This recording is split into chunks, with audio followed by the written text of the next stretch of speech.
Para los dos, ¿qué imperó? Personalidad, la, la presencia de figuras, sobre todo en el interior, nuevas,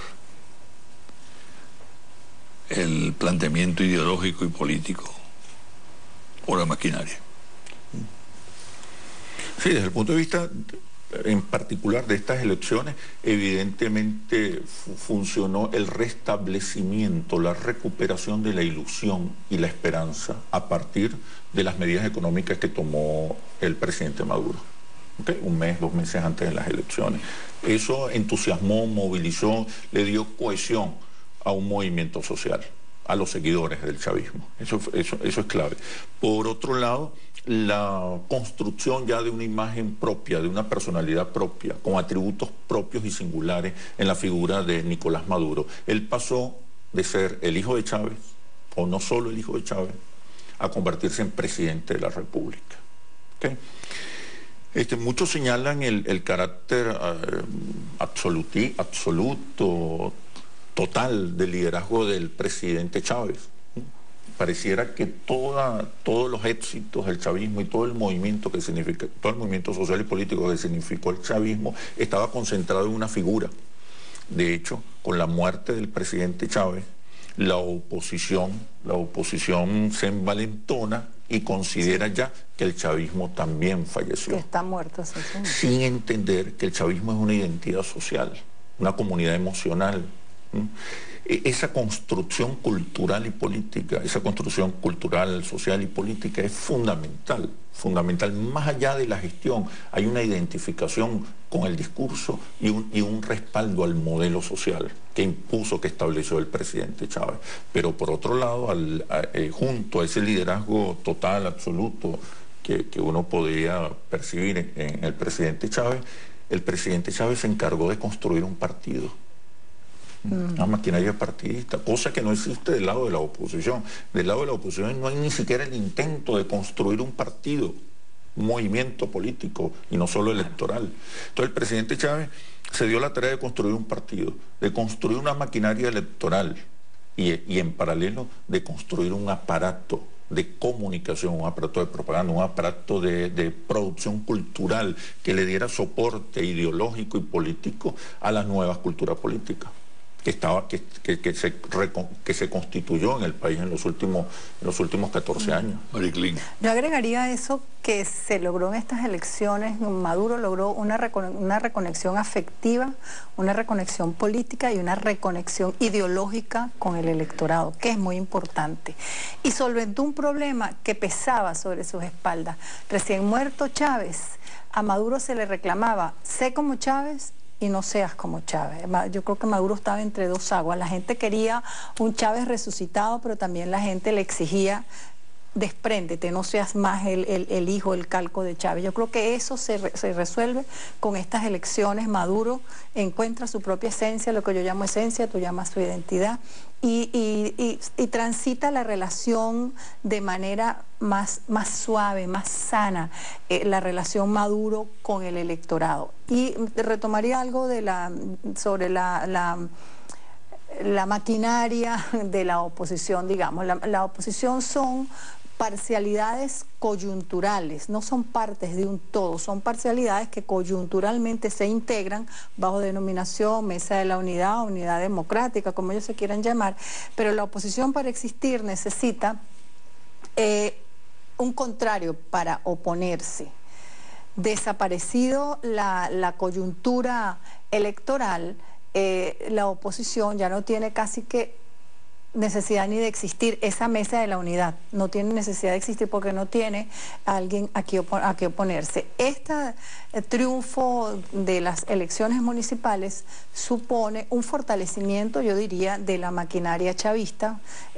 Yo creo que el PSUV debe hacer un salto cualitativo de maquinaria electoral a un verdadero partido político que tiene que cumplir funciones político-ideológicas, y eso deja en absoluta desventaja a la oposición. Tú tienes una lámina allí que señala la manera como se alinea políticamente la oposición, ¿no? Chavistas y no chavistas. Sí, sí, que es muy reveladora. Ajá. En vísperas de las elecciones municipales, el 46% se identificaba con los ideales del chavismo y apenas un 26% con los ideales de la oposición. También los estudios señalan que alrededor del 70% está de acuerdo con el modelo social. El modelo social asociado a las banderas de la justicia, de la igualdad, del respeto, de la dignidad, del reconocimiento y reivindicación de la condición popular. Ese es un modelo que es aceptado a pesar de las críticas a la ineficiencia o a los excesos que hay en un sector importante de la oposición.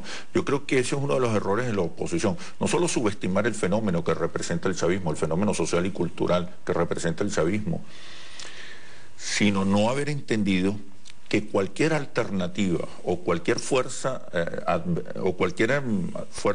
antagónica o competidora que se declare antichavista no va a funcionar. El éxito de una alternativa no chavista pasa por no declararse antichavista. La esencia está en presentar una oferta superior.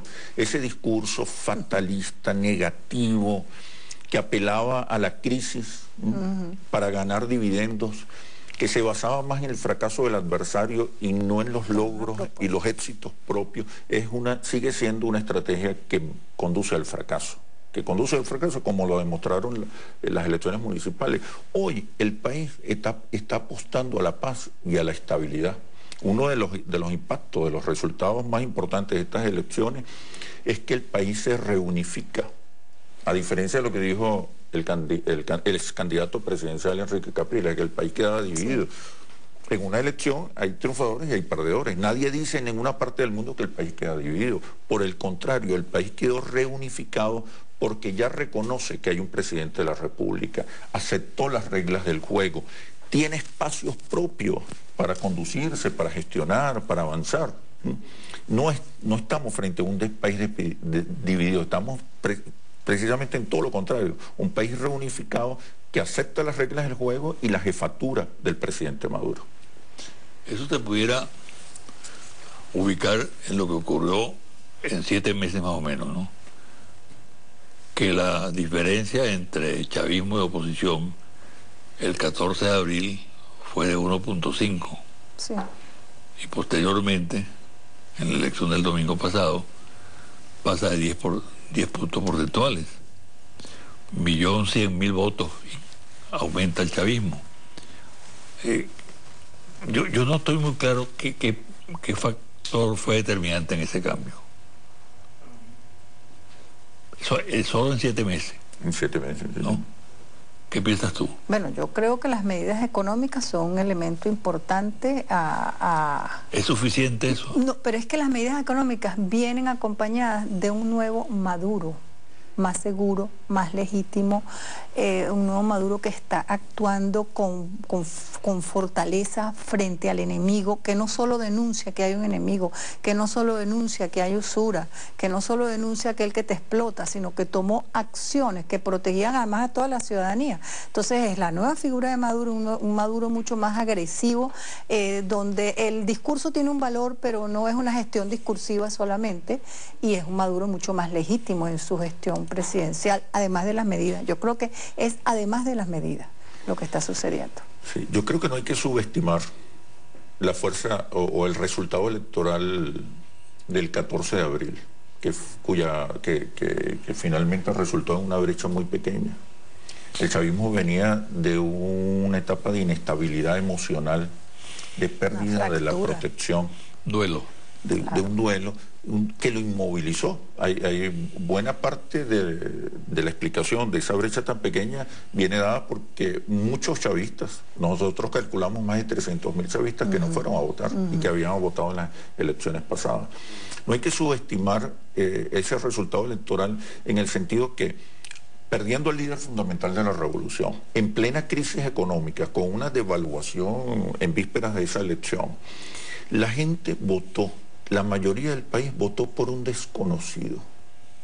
O sea, entender ese fenómeno, que uno no vota por un desconocido ni siquiera en la junta de condominio del edificio donde vive. Y más de la mitad de los venezolanos votó no por un candidato, votó por una propuesta, por un modelo, por una visión de país, de la mano de la mano del presidente Chávez. Yo creo que eso es muy revelador. Era como un matrimonio arreglado a ciegas, que tú no, un matrimonio arreglado fue aquí. ¿Cómo es eso?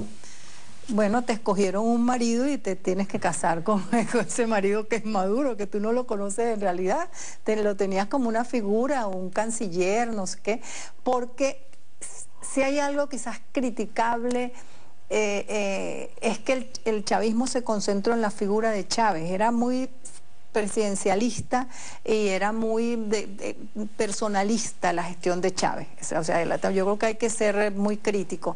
Era muy personalista, era muy presidencialista, la revolución era él, el gobierno era él. Cuando desaparece esa figura única, y además que en los últimos años ya Chávez había pasado a ser una figura casi que sobrenatural, pues por supuesto que aquí hay un descalabro moral, sobre todo en el chavismo. Sí. Y ese es un elemento que hay que tomar en cuenta allí.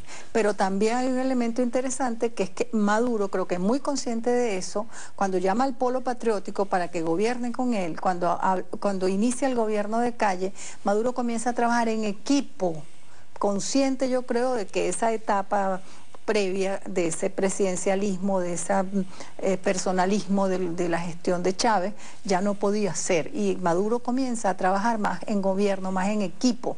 Y además da la sensación de armonía el equipo con el que está trabajando Maduro, y eso va en contra de todo lo que dice la oposición, de que hay fracturas, de que hay grupos militares, los civiles que están enfrentados, y ahí hay un Maduro que está gobernando en equipo, y que además esa es la imagen que da de armonía. La sensación que tiene mucha gente es que el país anímicamente cambió el domingo por la noche. Totalmente. Y amanecimos el día lunes con cierto optimismo, por no decir que total optimismo, ¿no?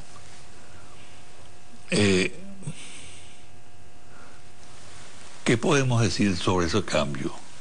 ¿Hasta dónde vamos a llegar? Eso garantiza que se abra una etapa de diálogo, que la distensión conduzca a recomponer el tejido social y político del país. No me contesté en este momento. Al regresar.